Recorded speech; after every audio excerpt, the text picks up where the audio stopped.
Franz Kafka was a great Czech writer who has come to own a part of the human emotional spectrum, which we can now call the Kafkaesque, and which, thanks to him, we're able better to recognize and to gain a measure of perspective over and relief from.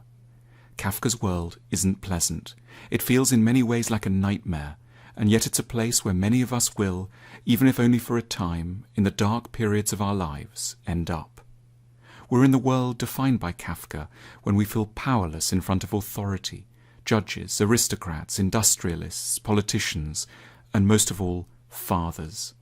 When we feel that our destiny is out of our control, when we're bullied, humiliated, and mocked by society, and especially by our own families. We're in Kafka's orbit when we're ashamed of our bodies, of our sexual urges, and feel that the best thing for us might be to be killed or squashed without mercy, as if we were an inconvenient and rather disgusting bedbug.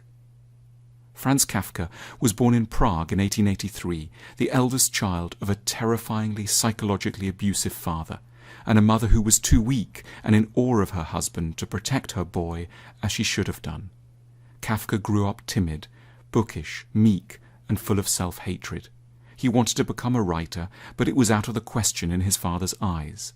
So one of the greatest German literary geniuses since Goethe was forced to spend his brief life on earth working in a series of jobs utterly beneath him, in a law office and then an insurance company. He had a number of unsuccessful relationships with women, he couldn't marry or raise a family, and was tormented by the strength of his sex drive, which made him constantly turn to brothels and pornography. Kafka published very little in his lifetime, just 3 collections of short stories, including his best-known work, The Metamorphosis, and he was entirely obscure and unnoticed. His gigantic posthumous reputation is based on 3 novels, The Trial, The Castle, and America, which were all unfinished because Kafka was so dissatisfied with them. He gave orders that they be destroyed after his death. Fortunately for humanity, these were disobeyed. It shouldn't sound prurient or reductive to suggest that one of the major keys to understanding Kafka is to fathom the nature of his relationship with his father. Kafka never wrote directly about this man in any of his works, but the psychology of the novels is directly related to the dynamics he endured as the very unfortunate son of Hermann Kafka.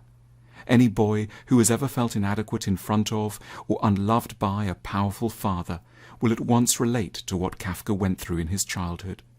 In November 1919, at the age of 36, 5 years before his death, Kafka wrote a 47-page letter to Hermann, in which he tried to explain how his childhood had deformed him. Like many victims of abuse, Kafka never stopped hoping for some kind of forgiveness from the person who had so wronged him. "Dearest father," went the letter, "you asked me recently why I maintain that I am so afraid of you. As usual, I was unable to think of any answer to your question, partly for the very reason that I am afraid of you, and partly because an explanation of the grounds for this fear would mean going into far more details than I could ever keep in mind while talking." The grown Kafka abased himself before this father. What I would have needed was a little encouragement, a little friendliness, but I wasn't fit for that. What was always incomprehensible to me was your total lack of feeling for the suffering and shame you could inflict on me with your words and judgments. It was as though you had no notion of your power. Kafka complained of one particularly traumatic incident when, as a young boy, he called out for a glass of water, and his irritable father pulled the boy out of his bed, carried him out onto the balcony, and left him there to freeze in nothing but his nightshirt. Kafka writes, "I was quite obedient after that period, but it did me so much incalculable inner harm. Even years afterwards I suffered from the tormenting fancy that the huge man, my father, the ultimate authority, would come almost for no reason at all and take me out of bed in the night and carry me out onto the balcony, and that meant I was a mere nothing for him." Boys need their father's permission to become men, and Hermann Kafka didn't give Franz a chance. At a very early stage you forbade me to speak. Your threat, not a word of contradiction, and the raised hand that accompanied it have been with me ever since. Franz's sense of inadequacy was total. I was weighed down by your mere physical presence. I remember, for instance, how often we undressed in the same bathing hut, There was I, skinny, weakly, slight, you, strong, tall, broad. I felt a miserable specimen. When we stepped out, you holding me by my hand, a little skeleton, unsteady, frightened of the water, incapable of copying your swimming strokes, I was frantic with desperation. It could hardly have been worse, except it was. Kafka finished the letter, gave it to his mother Julie to pass to Herman, but, typical of her weakness and cowardice, she didn't. She held on to it for a few days, then returned it to Franz and advised that it would be better if her busy, hard-working husband never had to read such a thing. The poor son lacked the courage ever to try again. In The Judgment, Kafka's great short story, written in 1912, a young businessman, Georg, is engaged to be married and lives in a flat with his widowed father. He's about to get away from home. The father is old and frail. Georg tucks him up in bed. But then the father mysteriously regains his strength, springs upright, towers over Georg, and denounces him for betraying everyone, his friends, his father, and the memory of his mother. Georg can make only feeble protests. Eventually the father condemns Georg to death by drowning, and Georg obediently rushes out and plunges into the nearby river. After passing sentence, the father cries out, "You were an innocent child, really, but at heart you were a diabolical human being." The idea of horrific, arbitrary judgment was to be a constant in Kafka's fiction. It reappears in the unfinished novel The Trial, written 2 years later.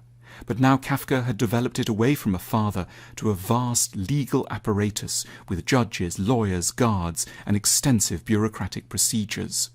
When Joseph K. is arrested on the morning of his 30th birthday, he isn't told what he is charged with. He barely makes any attempt to find out. He feels so guilty inside, he just knows that he deserves punishment. He does try to declare in court that he's innocent, still without knowing what the charge is, and hires a lawyer. But the court gradually grinds him down. He becomes unable to think of anything. Words fail him. He can no longer do his job properly and is defeated in the game of office politics. Finally, a year after his arrest, 2 grotesque-looking officials come to Joseph K.'s flat.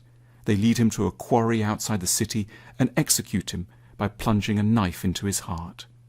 Between The Judgment and The Trial, Kafka wrote The Metamorphosis, a short story in which a travelling salesman, Gregor Samsa, wakes up one morning transformed into an insect akin to a beetle or a bedbug.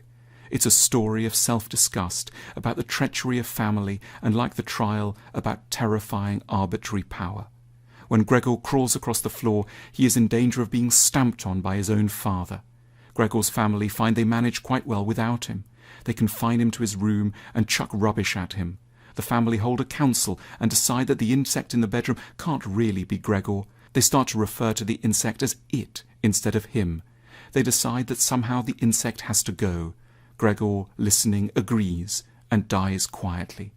After Gregor's death, the family are slightly ashamed of their behaviour, but only slightly. Kafka suffered from ill health for a lot of his life. In 1924, when he was 41, he developed laryngeal tuberculosis, which prevented him from eating almost anything without huge pain.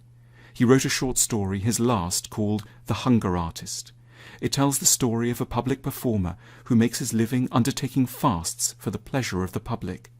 One time he manages to fast for 40 days. But gradually the hunger artist's audience gets bored of his work. However hard he fasts, they're no longer impressed. He gets put in a dirty old cage and weakens terribly. Before he dies, he asks for forgiveness and confesses that he should never have been admired, since the reason he fasted was simply that he couldn't find any food he enjoyed. Shortly after he dies, he's replaced in his cage by a panther, an animal full of vigour, whom the crowd love and who has a voracious appetite. A few days after finishing The Hunger Artist, Kafka died and was buried in the Jewish cemetery in Prague. Within a few years of his death, his reputation began. By the Second World War, he was recognized as one of the greatest writers of the age. Notwithstanding, all his close family were gassed by the Germans in the Holocaust. He is a monument in German literary history, and at the same time he is a sad, ashamed, terrified part of us all. Kafka once wrote that the task of literature is to reconnect us with feelings that might otherwise be unbearable to study, but which desperately need our attention.